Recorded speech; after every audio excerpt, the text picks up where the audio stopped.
नमस्कार मित्रांनो, या मालिकेच्या आजच्या भागामध्ये अगदी मनपूर्वक मी तुमचं स्वागत करते। आजच्या भागामध्ये आता समर मात्र कलर लावून घ्यायला तयार नसतो। स्वानंदी म्हणते की थांबा, अहो मी तुम्हाला थोडासा कलर लावते। समर म्हणतो की कशाला, कलर मला नाही आवडत। त्यावरती स्वानंदी म्हणते की अगदी छोटासा 2 बोटांनी लावते। आता समर म्हणतो की मी नाही म्हटलो ना। नाही, आजी लांबून यांची दोघांची गंमत पाहत असते। समर म्हणतो की मला नकोय आणि तुम्ही सुद्धा तो रंग बाजूला ठेवा, नाहीतर एक काम करा, तुमचं तुम्ही खेळा, मी कलर नाही लावून देणार। आणि तेवढ्यात स्वानंदी आजीला आवाज देते। आजी लगेच धावतच येते आणि समरला म्हणते की पिंट्या, अरे तू दरवर्षी असंच करतो, अरे थोडंसं तरी रंग लावून घे। आणि हे बघ स्वानंदी, रंगव त्याला, रंगव। आजी आता नाचत म्हणते की रंगपंचमी कशी अशी कलरफुल झाली पाहिजे। त्यावरती आता समर लगेच म्हणतो की हे बघा, तुम्ही तिच्या भावना मनात घेऊ नका, कारण तुम्हाला माहिती आहे की कलरचा रंगाचा मला त्रास होतोय आणि अगदी मला म्हणजे किती त्रास आहे तुम्हाला तर माहितीच आहे। कितीही वेळेस मी आंघोळ केली तरी सुद्धा तो रंग निघत नाही, अंगाला खास सुटते। असं बोलता बोलता स्वानंदी पटकन त्याच्या गालाला रंग लावतो। मग आश्चर्याने ह्या दोघींकडे बघतो। आता हे दोघे खूप हसत असतात। मलिका आणि अर्पिता, अंशुमन यांचा इतका जळफाट आता हे सर्व बघून होत आहे।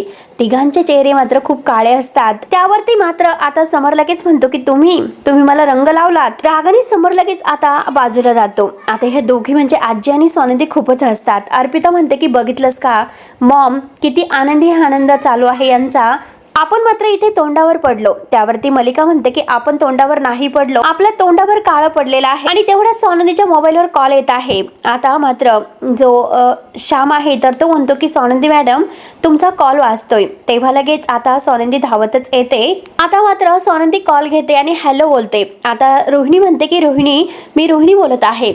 स्वानंदी मॅडम, रोहिणी बोलते। रोहिणी, आता स्वानंदी विचारते की रोहिणी तू कशी आहेस, बाबा कशी आहेस। त्यावरती रोहिणी म्हणते की मॅडम सगळं ठीक आहे, परंतु हे बघा, तुम्ही मला भेटताल का, मला तुम्हाला काहीतरी सांगायचं आहे। अर्पिता चोरून हे बोलणं ऐकत असते। आता स्वानंदी विचारते की रोहिणी काय झालं, तुला नक्की काय सांगायचं आहे बरं। त्यावरती रोहिणी म्हणते की प्लीज मॅडम, फोनवर नकोय, खूप महत्वाचं आहे, आपण मात्र भेटून बोलूयात। स्वानंदी म्हणते की घरामध्ये कार्यक्रम सुरू आहे, रंगपंचमी आहे। तर रोहिणी म्हणते की मॅडम खूप महत्वाचं आहे, प्लीज या ना तुम्ही। त्यावरती स्वानंदी तयार होते, येते असं म्हणते। तर रोहिणी म्हणते की ठीक आहे, मी तुम्हाला पत्ता पाठवते आणि लगेच आता येते असं स्वानंदी म्हणते। त्यावरती रोहिणी म्हणते की ठीक आहे। त्यानंतर आता इकडे आनंद आणि निकिता मात्र एकमेकांना रंग लावतात।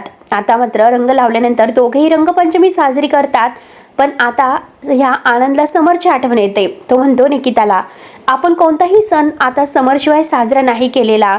निकिता म्हणते की अरे सगळं काही पूर्वीसारखं परत छान होईल का। समर म्हणतो की मी 2 बोट तरी रंग त्याला लावत होतो। आनंद म्हणतो की स्वानंदीवर माझा पूर्ण विश्वास आहे। निकिता म्हणते की चला तर निघूयात। आता दोघेही घरी येतात। त्यानंतर आता इकडे मलिका रूम मध्ये असते। इथे अंशुमन आता अगदी फ्रेश होऊन येतो आणि म्हणतो की मॉम, या घरामध्ये काय सुरू आहे, काय चाललं, नाचगाणी वगैरे काय हे। आणि ही स्वानंदी आल्यापासून घरामध्ये जास्तच नाचगाणी सुरू आहे, जास्तच जरा वाढलं। त्यावरती आता लगेच मलिका म्हणते की हो ना, ती तुझी आजी, त्या आजीला मात्र कायम हेच हवं। अंशुमन म्हणतो की काय तर म्हणे लग्नानंतरचे पहिले सण। तेव्हा लगेच आता मलिका रागाने म्हणते, समर आणि स्वानंदीचं लग्नच व्हायला नको होतं, पण ते आधिराला मूर्खपणा सुचला होता, तिच्या मूर्खपणामुळे हे सगळं झालं तर। आणि तेवढ्यात आता ही आधिरा धावतच येते आणि म्हणते की मम्मा, अगं स्वानंदीला कोणाचा तरी फोन आला होता आणि ती घाईने भेटायला गेली म्हणून। त्यावरती आता मलिका म्हणते की निघून गेली आणि ते पण घाईने, कुणाला भेटायला गेली बरं आणि कुणाचा फोन आला होता ते। अर्पिता म्हणते की तेच तर माहिती नाही, पण नक्की कॉल आला होता, ऐकण्याचा खूप प्रयत्न केला पण मला काहीच कळाले नाही। आणि मम्मा, मला असं वाटतं की निकिताचा फोन आला असेल का। मलिका म्हणते की हो, निकिताचा असू शकतो। आता अर्पिता म्हणते की हो ना, नेहमीसारखा रडत रडत तिने फोन केला असेल आणि ह्या मॅडम लगेच धावत गेल्यात इव्हेंट सोडून, कारण तिला दादाला हेच दाखवायचं असतं की किती चांगली आहे आणि लोकांशी किती चांगलं वागते ते। नेमकं हिला काय करायचं आहे, नक्की ती कशाला गेली असेल। अंशुमन म्हणतो की तिच्या त्या मूर्ख आईने राडा घातला असेल म्हणून ती तिकडे घाईने निघून गेली असेल। त्यावरती आता लगेच मलिका म्हणते की नाही अंशू, असं नाही, इतक्या ती घाईने गेली म्हणजे निकिताचा कॉल आला असेल तरच ती जाईल बरं, पण नक्की कॉल कुणाचा असेल। तेव्हा लगेच आता नक्की निकिताचा असेल असे त्यांना वाटते, म्हणून आता ते सोडून देतात। त्यानंतर आता इकडे स्वानंदी घाईने मात्र रोहिणीला भेटायला येते आणि तिला विचारते की काय ग, बरी आहेस का।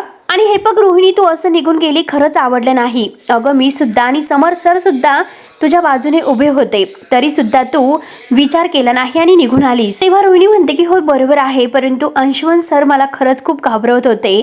त्यानंतर मात्र आता लगेच स्वानंदी म्हणते की हे बघा प्लीज, तुला मात्र अंशुमनला घाबरण्याची काही गरज नव्हती. आता रोहिणी सगळं काही सत्य सांगते की तुमच्या वाढदिवसाच्या दिवशी जे काही झाले होते त्यामध्ये मात्र आनंद सरांची काहीही चूक नाही.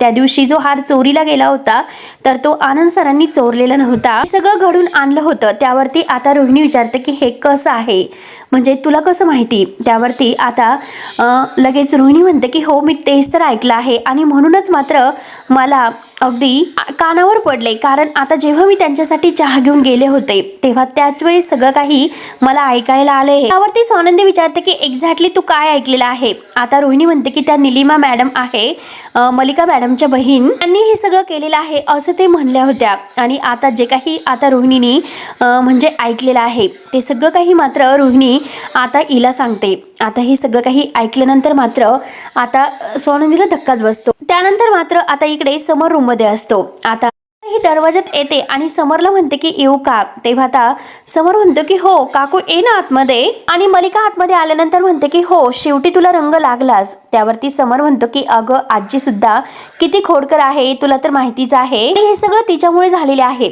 समर मात्र आता मलिकाकडे बघतो आणि विचारतो की अगं काकू मला एक कळत नाही की तुला हा काळा रंग कसा लागला बरं. त्यावरती आता मलिका म्हणते की अरे तो काळा रंग नव्हता, सगळे रंग आहे ना ते मिक्स झाले होते. आणि हे बघ मला मात्र आता वर्षातून फक्त तो होळीचा सण खूप आवडतो आणि मी खरंच होळी समोर सर्व काही गाणी म्हणत बसायचो आणि इतके रंग खेळायचो. तेव्हा आता स्वानंदी मॅडम सुद्धा नको तेव्हा आजीच्या पार्टीमध्ये सामील होतात आणि आजी सुद्धा स्वानंदी मॅडमच्या माध्यमातून सगळ्या काही गोष्टी करून घेत असते आणि त्या आजीला नकार देऊ शकत नाही. त्यावरती मलिका म्हणते की हो खरंच सांगते, रात्रीचा हा होळीचा इव्हेंट आहे ना तो खूपच भारी झालेला आहे, खूपच छान. तेव्हा आता समर म्हणतो स्वानंदी मॅडमने सगळं काही अगदी छान असं व्यवस्थित म्हणजे सगळं नियोजन व्यवस्थित केलं होतं, नाहीतर मी अगदी सर्व करता करता दमून गेलो असतो. नाहीतर हे आता म्हणजे स्वानंदीने इतकं छान अरेंज केलं की मी अगदी पाहुण्यामध्ये व्यवस्थित अगदी मन लावून तरी बसू शकलो, नाहीतर मी गुपचूप रूम मध्ये बसला असतो. मलिका हसते आणि म्हणते की हो ना खरं आहे तुझं. आता मलिकाला स्वानंदी कुठे गेले आहे असं विचारायचं आहे आणि मुद्दाम म्हणते की हो ना खरंच स्वानंदीने अगदी विचार करून ही सगळी चोख तयारी केलेली आहे, तरी सुद्धा सोहळा जरा जास्त साजरा झाला असं मला वाटतं. त्यावरती आता समर विचारतो की म्हणजे काय. तर मलिका म्हणते की अरे मला फक्त काळजी वाटली इतकंच, बाकी काही नाही. समर म्हणतो की कसली काळजी. आता मलिका मुद्दाम म्हणते की जाऊन दे समर, अरे जर मी बोलले तर माझं तोंड दिसेल, काही नाही. तर आता समर म्हणतो की हे बघ काकू तू माझ्याशी बोलू शकते खरंच. आणि हे बघ काकू एखाद्या घरामध्ये 4 माणसं राहणार असेल तर मतभेद हे होतच असतात. तेव्हा मलिका म्हणते की जाऊन दे. अरे स्वानंदीला असं वाटेल की जाऊन दे. आता सासू ही उगाच बोलते.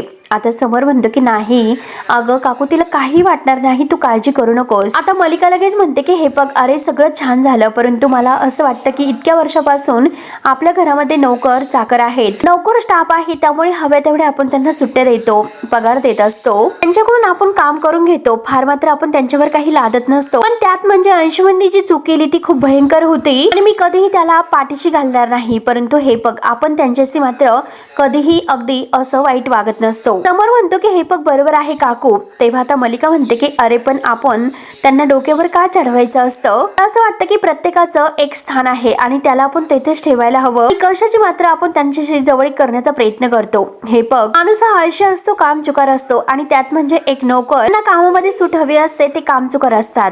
आता मात्र मलिकाला काय म्हणायचं आहे हे समरला काही कळत नसतं. आता समर म्हणतो की हे बघ काकू आपण त्यांना कामात सूट दिली नाही, आपण फक्त कौतुक केलेलं आहे. हे बघ आपल्या बरोबर अगदी काम करणाऱ्या ह्या प्रत्येक माणसाचं आपण कधी कौतुक केलं का नाही ना. आणि आपण जर त्यांना कधी असं म्हटलो की खरंच आज भांडी किती स्वच्छ घासली, आज गाडी किती स्वच्छ पुसली, सगळं काही व्यवस्थित साफसफाई केलं, त्यांना नाही का बरं वाटणार. आणि हे बघ अगं आपल्याला सुद्धा अपेक्षा असते कोणीतरी आपल्या कामाचं कौतुक करावं, म्हणून आपण सुद्धा त्यांचं कौतुक केलं तर तितकेच आपुलकीने ते काम करतील. आणि हा फक्त एक विचार आहे, बाकी काही नाही. त्यावरती आता मलिका म्हणते की ठीक आहे मी तरी काय बोलणार. समर म्हणतो की काकू हे बघ तुला जर हे पटलं नसेल तर मलिका म्हणते की मला असं वाटतं की त्यांच्या आणि आपल्यामध्ये आता अंतर ठेवायला पाहिजे, नोकरांना इतकं जवळ करायला नको, एवढंच माझं म्हणणं आहे. हे बघ स्वानंदी खूप चांगली आहे आणि तिचा हेतू सुद्धा चांगला आहे, आपण सगळं काही चांगल्या भावनेने करतो, परंतु आता कुणाच्या मनामध्ये काय हे आपल्याला कसे कळेल बरं? आणि आपल्या चांगुलपणाचा ते उद्या गैरफायदा घेतील. समोरच्याने आपल्या चांगुलपणाचा गैरफायदा घेऊ नये. आनंदच्या बाबतीत सुद्धा काय झालं तर तेच झालं. आपण त्याच्यावर किती विश्वास ठेवला होता. तेव्हा आता समर हा काकूकडे पाहत असतो. त्यानंतर आता इकडे रोहिणी मात्र हार कसा चोरलेला आहे त्याबद्दल सांगते. तर आनंदी म्हणते की हे बघा, म्हणजे हार मात्र त्यांनी चोरला आणि नंतर मात्र तो निकिता ताईंच्या पर्समध्ये टाकला. त्यांनी त्या दोघांना अडकवलेला आहे का? त्यावरती रोहिणी म्हणते की हो बहुतेक. हे बघा मॅडम, हे सर्व ऐकून मला खूप धक्का बसला होता, म्हणून मी तिथून निघून गेले. पण अंशुमन सर मात्र माझ्या मागे आले आणि त्यांनी मला धमकावलं आणि मला मारलं. आणि मॅडम खरंच त्यांच्याच भीतीमुळे मात्र ही नोकरी मी सोडली. तर तुम्हाला तर माहिती काय आहे की तुमच्या कुटुंबावर माझा किती जीव आहे तो. आणि हे बघा, मी तेथे काम करत नाही म्हणून तुम्हाला सगळं काही खरं सांगावंसं वाटलं. पण तुम्ही समर सरांनी आणि आजीने माझ्यासाठी खूप काही केलेलं आहे, म्हणून हे सर्व मला तुम्हाला सांगावंसं वाटलं. तेव्हा आता रोहिणी परत म्हणते की मॅडम, तुम्ही हे सगळं काही अगदी स्वतःकडेच ठेवा, कारण समर सरांना काही सांगू नका. आणि जर समर सरांना तुम्ही हे सर्व सांगितले तर ते अंशुमन सरांना काहीतरी बोलतील आणि आता हे अंशुमन सरांना अगदी कळेल की मी हे सर्व सांगितले म्हणून. आणि खरंच मला त्या अंशुमन सरांची खूप भीती वाटते. त्यावरती सौनंदी म्हणते की ओके ठीक आहे, परंतु हे बघ, आता मात्र समर राजवाडे यांना पुरावा हवा असतो आणि आता मला ते समजलं तर खरी खूप काही गोष्टी यामध्ये असतील आणि पुरावे सगट मात्र ते शोधावे लागतील. स्वानंदी लगेच आता आनंद भाऊजींना फोन करते आणि फोन स्पीकरवर टाकायला सांगते. आता आनंद धावतच निकिता जवळ येतो आणि फोन स्पीकरवर टाकून आता तो निकिताला सुद्धा ऐकवतो. तेव्हा आता स्वानंदी म्हणते की तुम्ही मला नीट सांगा की वाढदिवसाच्या दिवशी तुम्ही जो हार घेऊन येत होता त्या दिवशी नक्की काय घडलेलं आहे. तर आता आनंद विचारतो की स्वानंदी तू नक्की असं का विचारते? आनंदी विचारते की तुम्ही वाटेत कुठे थांबला होतात का किंवा रस्त्यामध्ये तुम्हाला कोणी भेटले होते का? आनंद या सगळ्याचा विचार करतो की नक्की तो आता म्हणजे सोनाराच्या दुकानातून निघला आणि कुठे आला. तर आता या सगळ्याचा विचार करून तो स्वानंदीला म्हणतो की नाही, मी म्हणजे जसा ज्वेलरी शॉपमधून निघलो तसा डायरेक्ट घरी आलो. आणि जेव्हा मात्र आता मी घरी गेलो आणि गाडी पार्किंग केली आणि वरती निकिताला म्हणजे सांगायला गेलो, तेव्हा मात्र आता स्वानंदी विचारते की तुम्ही जेव्हा वरती निकिता ताईंना बोलवायला गेला होतात त्यावेळेस मात्र बॉक्स वरती नेला होता का? त्यावरती आनंद म्हणतो की नाही, बॉक्स हा सगळं काही पिशवी वगैरे ती गाडीमध्येच होती आणि हारांचा बॉक्स मात्र गाडीमध्ये राहिला होता आणि मला काही गोष्टी डोक्यात येतात त्यामुळे मी डायरेक्ट तिकडेच येते आणि तुम्हाला त्याबद्दल बोलते. तेव्हा आता आनंद म्हणतो की ठीक आहे तू ये. आता ती फोन ठेवते आणि स्वानंदी रोहिणीला थँक्यू बोलते, कारण खरंच खूपच थँक्यू, तू खूप मोठी मदत मला केलेली आहे. तुला माहिती नसेल, तुझ्यामुळे मात्र आम्हाला एक दिशा मिळालेली आहे. तुला कधीही कोणतीही गरज भासली तर तू मला सांग. तुला तर माहिती आहे या घराचे दरवाजे तुझ्यासाठी कायम उघडे असते. तेव्हा आता रोहिणी म्हणते की मॅडम हे बघा, समर सर आणि आनंद सर एक चांगले मित्र आहे. इतक्या वर्षापासून मी त्यांना पाहते. स्टाफसाठी त्यांनी खूप काही केलेलं आहे. त्यांची मैत्री फक्त पूर्वीसारखी व्हायला हवी, दुसरं मला काहीही नको. तेव्हा स्वानंदी म्हणते की सगळं काही आधीसारखं होईल, मी तुला शब्द देते. त्यानंतर समर मात्र इकडे आता मलिकाला म्हणतो की आता आनंद मात्र कधीही त्या कंपनीतील एम्प्लॉई नव्हता, तो एक चांगला मित्र होता माझा. कॉलेजमध्ये असताना आम्ही जेव्हा एकमेकांना भेटलो त्यानंतर आम्ही एकमेकांचे घट्ट मित्र कधी बनलो हे खरंच माहिती नाही आणि आता आतापर्यंत ते मित्र आम्ही होतो. आणि माझंही कंपनी सांभाळण्याचं ठरलं होतं. तो जॉब शोधत होता, तेव्हा मी त्याला म्हटलं अरे कशाला जॉब शोधतोय. त्यावेळेस मात्र तो मला म्हटला होता की समर, मैत्री आणि काम ह्या दोन गोष्टी आपण वेगळ्या ठेवूयात. आणि आनंदवरती माझा विश्वास होता.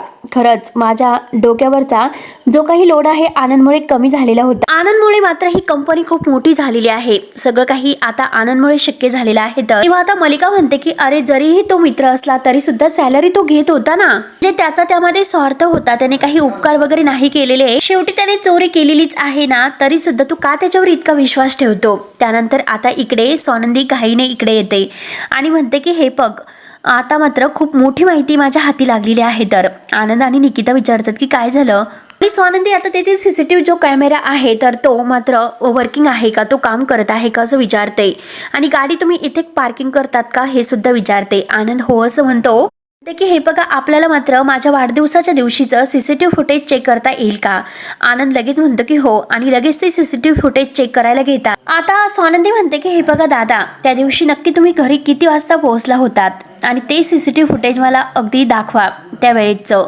तेव्हा आनंद म्हणतो की 4:30 वाजता आणि तेवढ्यात मात्र आता ते सीसीटीव्ही फुटेज चेक करताना मात्र आता निलिमा मावशी त्या गाडीतून हार चोरत आहे हे सगळं काही सत्य मात्र त्यांच्या समोर स्पष्ट दिसते. तेव्हा लगेच आता स्वानंदी म्हणते की एक खूप मोठा प्रॉब्लेम आहे यामध्ये, फक्त त्या गाडीमध्ये बसताना आणि उतरताना दिसत आहे तर. आणि राजवाड्यांना हे नाही मान्य होणार. त्यावरती आता निकिता म्हणते की अगं का विश्वास नाही बसणार, शेवटी मात्र ती गाडीमध्ये घुसलेलीच आहे ना. परत मात्र आता आनंद म्हणतो की एक मार्ग आहे गाडीच्या आतमधील सीसीटीव्ही फुटेज दाखवण्याचा, माझ्या गाडीचा डॅश कॅम. तेव्हा लगेच आता स्वानंदी म्हणते की चला आपण ऍप चेक करूया. आता गाडीतील जे काही सीसीटीव्ही फुटेज चेक केलं जातं तर त्यामध्ये मात्र आता निलिमा मावशीने जो हार चोरलेला आहे बॅग मधून काढून ते स्पष्ट दिसत आहे.